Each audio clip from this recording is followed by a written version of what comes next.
Bonjour et bienvenue sur cette nouvelle vidéo présentée par le site tradelearning.com. Aujourd'hui, on va apprendre comment détecter si des positions sont prises sur la plateforme MetaTrader ou si des positions sont en attente. Donc si vous débutez en programmation, je vous invite à aller voir les 3 tutoriels précédents sur la création de variables, la création de conditions et puis les boucles, puisque dans ce tutoriel, on va voir ces 3 choses en même temps. Donc, on va voir tout ça un peu plus en détail. On va donc commencer par créer une variable qu'on va appeler, donc le type de variable, c'est une variable à chiffre entier, qu'on va appeler numpose. Donc, je vous invite en fait à mettre des noms qui sont évocateurs pour vous, ou si vous travaillez à plusieurs sur un même projet qui soit évocateur pour l'ensemble des programmeurs. Ici par exemple numpose, ça veut dire donc nombre position. Voilà. Donc on crée une première variable. Du fait que l'on ne mette rien derrière à la suite de cette variable, eh bien, elle sera automatiquement égale à 0. Et à chaque boucle, puisque la fonction start effectue une boucle à chaque décalage des cours, à chaque changement de prix, eh bien, à chaque fois elle sera remise à 0. Ensuite, eh bien, on va créer une première boucle qui va nous permettre de lister tous les ordres que l'on a, aussi bien actuellement en position et dans l'historique, c'est-à-dire que l'ensemble des ordres que l'on a déjà pris. Donc on va créer dedans, donc, comme on l'a vu dans les boucles, un premier paramètre qui va être la variable d'initialisation. Donc cette variable s'appelle toujours i en règle générale, donc i pour incrémentation, mais vous pouvez mettre la variable que vous voulez. Ensuite en deuxième paramètre, on va tester. Tant que i est plus petit que donc la commande orders total, donc tant que i est plus petit que le nombre d'ordres total, et bien dans ces cas-là, on va rajouter plus 1 à la variable d'initialisation. Ça veut dire que tant que si le nombre total est égal à 100, tant que i n'est pas égal à 100 moins 1 parce qu'on commence en fait à 0, et bien dans ces cas-là, on va rajouter plus 1 à la variable i et elle fera l'ensemble des boucles au fur et à mesure. Cette variable-là va nous servir d'index pour aller sélectionner nos positions. Ensuite, on va voir une nouvelle commande qu'on n'avait pas vue auparavant qui s'appelle order select. Donc comme son nom l'indique, order select permet de sélectionner les ordres que l'on a dans la plateforme MetaTrader. Et donc la petite astuce, quand vous ne connaissez pas les paramètres de la fonction ou vous ne savez pas ce qu'elle retourne, dans ces cas-là, vous mettez votre curseur sur la fonction et la touche F1. Et donc là, on connaît toute la nomenclature de la fonction. On sait qu'elle va nous retourner une variable de type ball, donc soit vrai, soit faux, 1, 0, enfin, qui va nous permettre de tester si c'est vrai, enfin si c'est bon ou si c'est pas bon. Ensuite, un premier paramètre qui va être l'index. Donc l'index, en fait, on va reprendre le i que nous avons ici. Et en fait, dans la première boucle, donc le i sera égal à 0, deuxième boucle 1, 2, 3, 4, 5, 6, etc. jusqu'à temps qu'on atteigne notre order total, le chiffre de l'order total. Le deuxième paramètre, en fait, va être complémentaire du premier paramètre, c'est-à-dire que select va nous permettre de choisir entre soit je prends les positions qui sont actuellement sur le graphique, donc les ordres de vente et d'achat que vous avez actuellement pris sur votre plateforme, que ce soit aussi les ordres en attente, les order stop et order limit. Et vous pouvez choisir, dans un deuxième cas, de sélectionner par ticket, puisque chaque ordre a un numéro de ticket, un numéro de série qui permet d'identifier, qui est unique. Et vous pouvez très bien sélectionner les ordres par ticket. Donc ça on le verra un peu plus tard. Actuellement on va sélectionner les ordres par position, donc dans quel ordre ils sont arrivés. Donc là, on prend i, on sélectionne, donc copier-coller, comme toujours, on sélectionne select by pose, et puis le troisième paramètre, donc qui est un paramètre par défaut, c'est-à-dire que si vous avez, là actuellement on a donc le type de variable, la variable, ici on a le type de variable, la variable, égale quelque chose. Donc si vous avez en fait un paramètre qui ressemble à ça, qui a un égal après, ça veut dire que vous pourrez très bien terminer la fonction comme ça, et ça marchera en fait avec le paramètre par défaut qui est mis au troisième paramètre. Nous, pour le tutoriel, on va le mettre quand même. Voilà. Donc là, on a deux choix. Soit on le prend en mode trade, donc ça veut dire en mode trading, les ordres que vous avez sur votre graphique actuellement, donc les ordres en attente, les ordres pris d'achat et de vente, ou autrement, ça peut être en mode history. Donc ça, c'est tous les ordres que vous avez déjà pris et qui sont actuellement fermés. Donc ça vous permet de savoir, par exemple, si vous voulez aller chercher en mode history, de savoir si l'ordre précédent eh bien, est gagnant ou perdant. Donc maintenant, eh bien, on peut, avec cette fonction-là, tester une chose, c'est de savoir si notre order select a bien réussi à récupérer l'ordre qu'on lui demande. Alors, à quoi ça peut servir? Eh bien, tout simplement, par la suite, en fait, dans la suite de notre boucle, on mettra d'autres scripts où on va pouvoir récupérer, par exemple, le stop loss de la position que l'on souhaite sélectionner actuellement. Et si on n'arrive déjà pas à sélectionner notre position, eh bien on ne pourra pas voir de résultat sur la fonction qui va nous permettre de récupérer le stop. Donc on aura une erreur. Donc le but c'est d'éviter dans un script d'avoir des erreurs, donc on va tester. Donc l'objectif c'est toujours de tester si c'est bon. Donc si le retour de la fonction orderSelect est égal à faux par exemple, donc false, et bien dans ces cas-là, on va arrêter la boucle maintenant. Donc on utilise la commande break. Break qui veut dire casser, donc arrêter la boucle.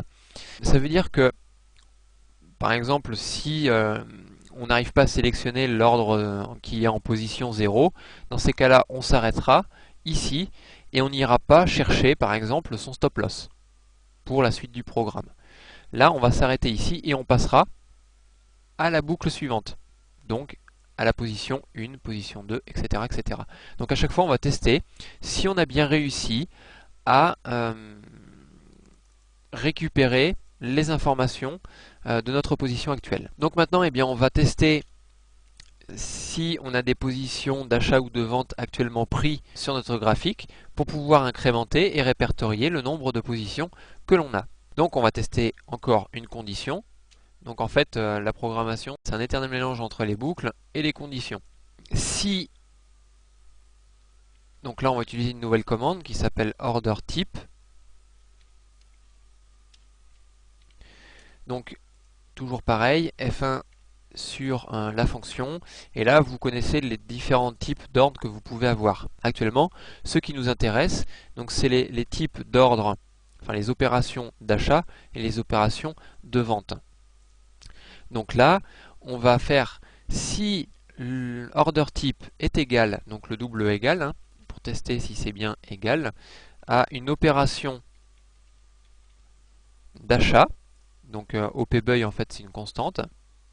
Donc si order type est égal à une opération d'achat ou donc les deux traits verticales, order type, alors copier-coller, order type est égal à une opération de vente,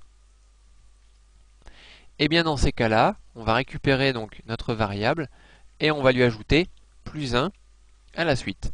Ça veut dire que si on a par exemple deux ordres actuellement, un ordre d'opération de vente et un ordre d'opération d'achat, et bien dans ces cas-là, on aura donc order total est égal à 2. La première boucle va s'effectuer à 0.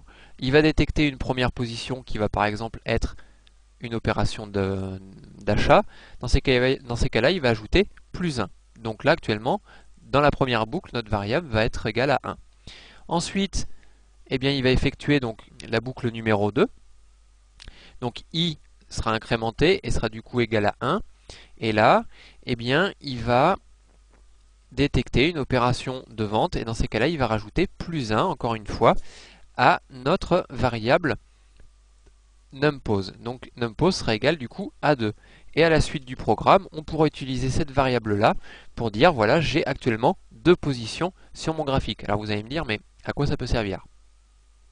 Eh bien par exemple, si vous voulez n'avoir justement qu'une seule position sur votre graphique, ou plutôt si vous n'en avez pas encore. Dans ces cas-là, vous pouvez faire une condition du type si donc le nombre de positions est égal à 0 et uniquement égal à 0, dans ces cas-là, je vais prendre une nouvelle position. Donc en fait, ici, une petite astuce encore une fois, numpose est 2 fois égal à 0, vous pouvez le remplacer par ça. C'est-à-dire que vous enlevez et vous mettez un point d'exclamation. Ça veut dire que le programme va l'interpréter de telle façon que s'il n'y a rien, si c'est faux, si c'est égal à 0 en fait. Donc là, si numpose est égal à 0, s'il n'y a pas de position, puisqu'ici on n'a pas détecté, puisqu'il n'a pas incrémenté notre variable position, et bien dans ces cas-là, on va faire une nouvelle position.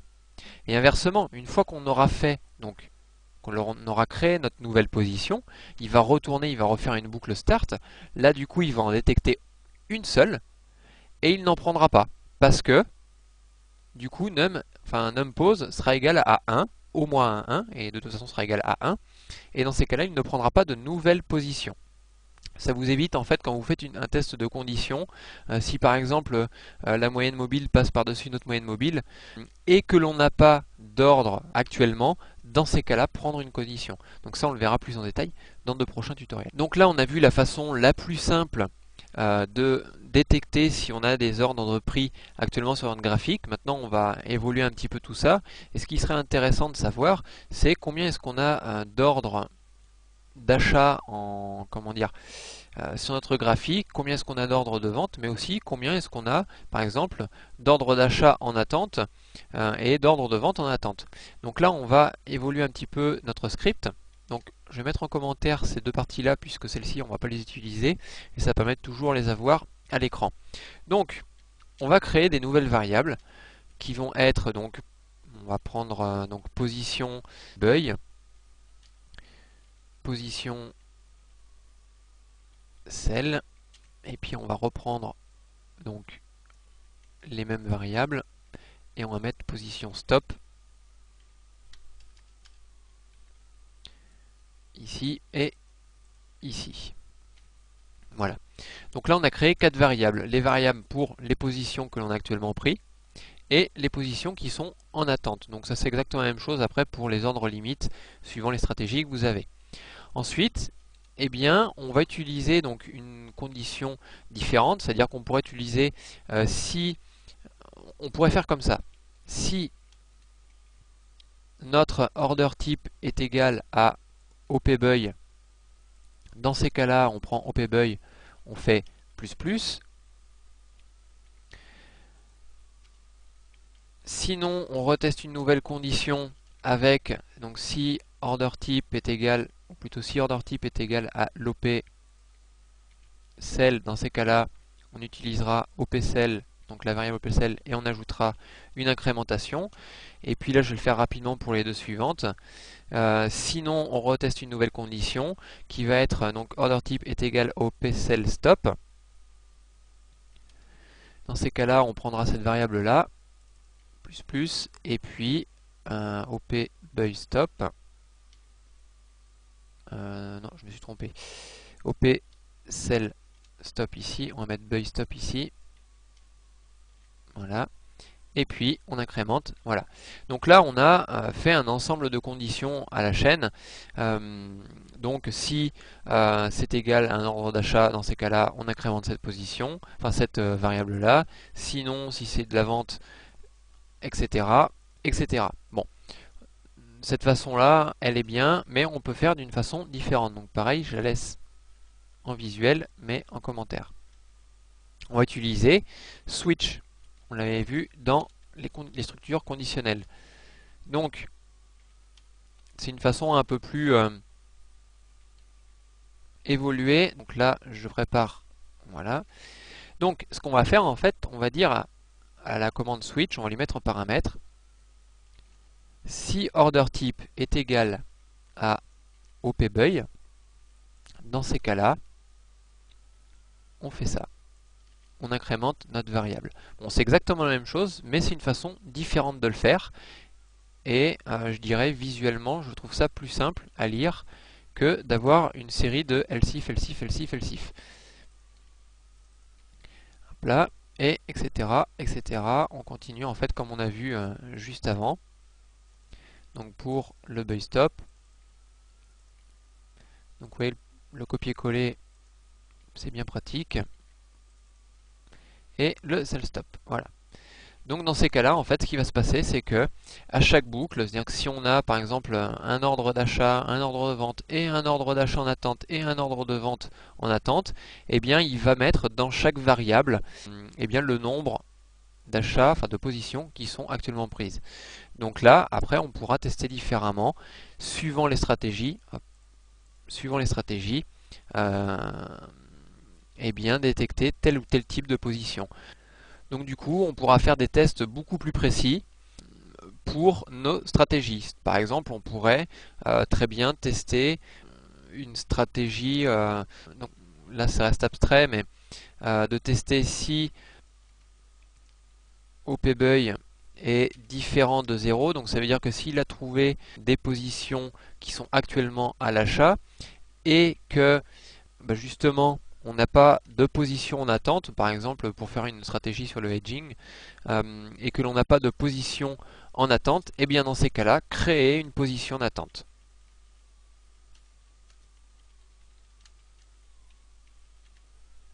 Voilà, ça peut être une stratégie à envisager. Donc là, ça vous permet de préparer à l'avance une position en attente. Alors là, oui, j'ai fait une erreur, c'est une position en attente. Voilà, donc là, on a vu l'ensemble, on va baisser un peu, voilà, ici, on a vu l'ensemble des possibilités que l'on pouvait avoir pour répertorier les différents ordres que l'on a sur notre graphique. Donc comme ce tutoriel est un petit peu plus évolué que les précédents, j'espère qu'il a été assez clair. On a vu plusieurs façons de faire pour justement répertorier les positions qui sont actuellement prises.